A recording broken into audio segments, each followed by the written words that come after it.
Okay, so I heard about that horrible accident in New York. Um, 18 people in a limo killed and then two pedestrians.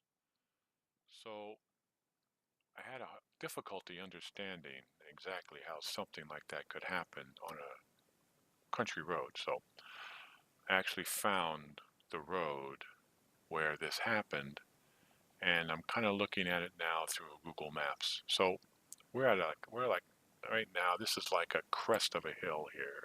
If you take a look and look in this direction, this is heading away from the accident, and this is heading towards the accident here. And you can see that we're at the crest of a hill right here, heading down. So so we go this way down here, and then if we were to continue to here, you'll see a curve right there. Now this limo was supposed to be going over 60 miles an hour. This is kind of not a steep curve, it's kind of a very gentle curve. So we can see them coming down here. We can actually see the curve here. Let's take a look at this right here. So if you take a look at this, oh, the speed limit is 55 miles an hour. So you can see the curve there. So it must be a gentle enough curve to maintain a speed of 55 miles an hour. So if we continue on here, down the curve here, straightens out here, and then you see another curve here. So let's go down there and take a look at that. So now this road is pretty beat up looking. Also, this is coming off the top of a hill. Once again, so now we see another curve here. So now there's two curves, speed limit is 55 miles an hour. We continue on down here.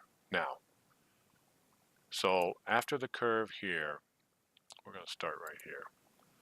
So we're going to go start right before the curve here. So we're taking a look at the curve here. We're going to, this is going towards the accident. So just moving along the road here. You can see it's a gentle curve. So continue along the road here. Now, in one of the articles I read, or one of the news articles I read, it said that the neighbors have said for a while now that this is a very dangerous area already. That this notoriously, I guess so, maybe it's already had a whole bunch of accidents or whatever. So we're heading down towards the area. Now, you see right there, if you take a look right, get a little closer here, you can see the sign there where it's warning. Sign right there where it says there is a, sorry, new fingers. So there is a sign there that tells you that there is a T up ahead. There's a T intersection up ahead, which is right there. You can see that. So we continue down here, and now we see the speed limit, which is at 50. Now it's 50 miles an hour. So now you have a T. There's a warning you that there is a T intersection up ahead. You're also supposed to be dropping speed here at 50 miles an hour. This is a limo driver. This is what he's supposed to do for a living. So now you come down here. Even if you're not familiar with this area or not, even if you are familiar with this area or not, you're supposed to be a trained driver, and you have 17 people. And his job was to make sure that they were not going to get hurt, and nothing would happen to them. They rented this limo to ensure the fact that if they got drunk at this birthday party that they were going to, that they would be able to get home safely. And this limo driver was responsible for that. So now we had the T signs warning us that there's a T intersection ahead. We also have going from 55 to 50 miles an hour. And now we have this. This is just warning that there's a stop sign. Also, you can see that from here. If we take a look at where we are at we're a long haul away from that. We're a long way from that intersection. Plenty of time to slow down. Plenty of time, no matter how fast you're going, to I got the wrong area there. Plenty of time to make sure that no matter how fast you're going, you're going to have plenty of time to stop. So go down here, 50 miles an hour. There's the sign, stop sign. So if he's paying attention at all, now he knows he's got to stop. But they said in the article that this guy goes through this stop sign here, plows through this stop sign.